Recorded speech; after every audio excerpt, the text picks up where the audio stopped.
semuanya, perkenalkan nama saya Lester Suyanti. Saya merupakan mahasiswi dari Universitas Pendidikan Indonesia, program studi gizi. Pada kesempatan kali ini, saya mau berbagi pengetahuan mengenai sumber historis, yuridis, dan sosiologis Pancasila sebagai sistem etika. Sistem historis Pancasila sebagai sistem etika adalah perjalanan sejarah bangsa Indonesia dalam mencari dan menemukan identitas diri sebagai bangsa yang merdeka, berdaulat, dan bermartabat. Sejarah bangsa Indonesia dipengaruhi oleh berbagai agama, budaya, dan peradaban yang datang dari dalam dan luar Nusantara. Pancasila sebagai sistem etika lahir dari proses perjuangan bangsa Indonesia melawan penjajahan kolonial Belanda dan Jepang yang berlangsung selama ratusan tahun. Dalam perjuangan tersebut, bangsa Indonesia menyadari bahwa mereka memiliki hak untuk menentukan nasib sendiri sebagai bangsa yang merdeka. Bangsa Indonesia juga menyadari bahwa mereka memiliki kekayaan alam dan budaya yang luar biasa yang harus dijaga dan dikembangkan. Pancasila sebagai sistem etika mengandung nilai-nilai moral yang telah menjadi pandangan hidup masyarakat Indonesia sejak zaman purba kala hingga kini. Nilai-nilai moral tersebut antara lain adalah nilai spiritualitas yang mendekatkan diri manusia kepada Sang Pencipta, itu pada sila pertama. Yang kedua, nilai kemanusiaan yang menghargai martabat manusia sebagai makhluk ciptaan Tuhan, pada sila kedua. Yang ketiga, kesatuan yang menjunjung tinggi kesatuan dalam keragaman sebagai bangsa besar, pada sila ketiga. Keempat, nilai demokrasi yang mengedepankan musyawarah untuk mufakat sebagai cara berpolitik, pada sila keempat. Yang kelima, nilai keadilan sosial menjamin kesejahteraan bangsa rakyat Indonesia, pada sila kelima. Pancasila sebagai sistem etika menghadapi tantangan dan peluang di masa kini dan masa depan. Tantangan-tantangan tersebut antara lain globalisasi yang membawa dampak positif maupun negatif bagi kehidupan bangsa Indonesia. Yang kedua, radikalisme yang mengancam persatuan dan kesatuan bangsa Indonesia. Yang ketiga, korupsi yang merusak tata kelola pemerintahan dan menggerogoti keadilan sosial. Yang keempat, kemiskinan, ketimpangan, dan keterbelakangan yang menghambat pembangunan dan kesejahteraan rakyat Indonesia. Selanjutnya, sumber yuridis Pancasila sebagai sistem etika. Sumber yuridis Pancasila sebagai sistem etika adalah posisi Pancasila sebagai norma-norma dasar sebagai sumber penyusunan berbagai peraturan undang-undang di Indonesia.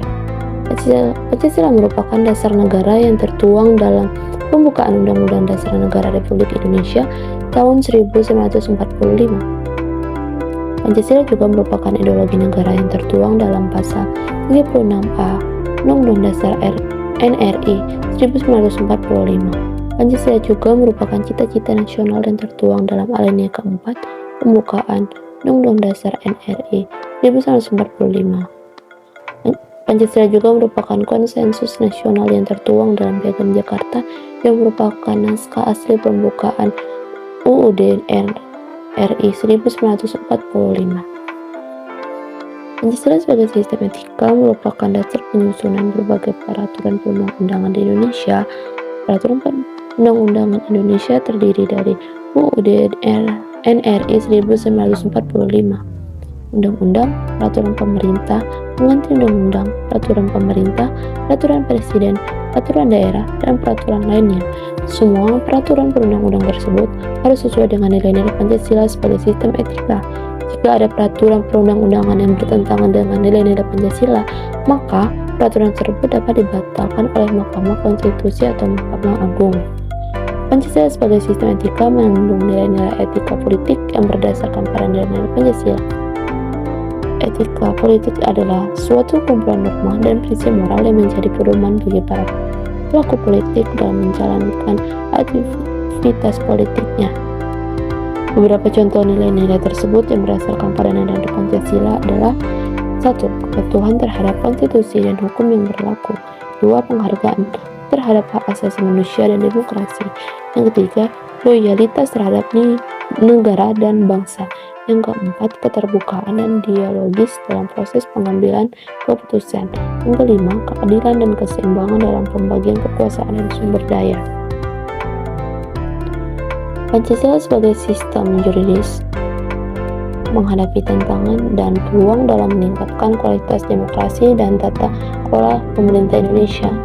Tantangan-tantangan tersebut antara lain praktik politik uang, nepotisme, dan kolusi yang merusak integritas para pelaku politik, polarisasi politik, intoleransi dan radikalisme yang mengancam stabilitas politik, korupsi birokrasi, dan inefisiensi yang menghambat pelayanan publik, kemiskinan, ketimpangan, dan keterbelakangan yang mengurangi legitimasi pemerintah. Selanjutnya ada sumber sosiologis Pancasila sebagai sistem etika. Sumber sosiologis Pancasila sebagai sistem etika adalah hubungan Pancasila dengan kehidupan masyarakat berbagai etnik di Indonesia. Masyarakat Indonesia merupakan masyarakat majemuk yang terdiri dari berbagai etnik yang memiliki ciri khas masing-masing. Etnik tersebut memiliki bahasa, adat istiadat, seni budaya, sistem sosial, sistem ekonomi, sistem politik, dan sistem religi yang berbeda-beda. Namun di balik perbedaan-perbedaan tersebut, terdapat persamaan yang menjadi dasar persaudaraan dan kekeluargaan antara etnik di Indonesia. Pancasila sebagai sistem etnik merupakan refleksi dari nilai-nilai sosial yang hidup dalam masyarakat Indonesia. Dan nilai sosial tersebut antara lain adalah 1. Gotong royong yang merupakan sikap saling membantu dan bekerja sama dalam menghadapi masalah bersama.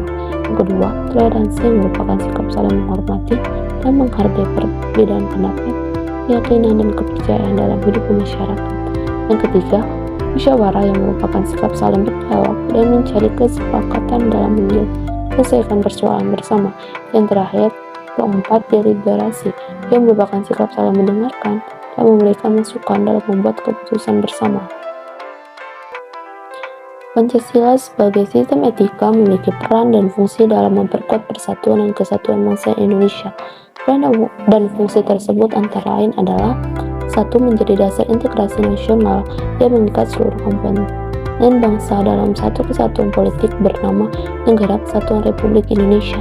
Yang kedua, menjadi pedoman moral nasional yang memberikan arah dan tujuan bagi seluruh warga negara dalam menjalankan hak dan kewajiban sebagai warga negara.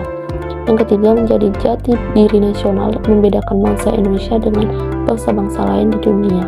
Yang keempat, menjadi modal sosial nasional yang memberikan kekuatan dan daya tahan bagi bangsa Indonesia dalam menghadapi berbagai tantangan dan ancaman. Mungkin sekian yang dapat saya sampaikan. Saya mohon maaf apabila ada kesalahan dalam menyampaikan. Terima kasih atas perhatiannya. Sampai jumpa.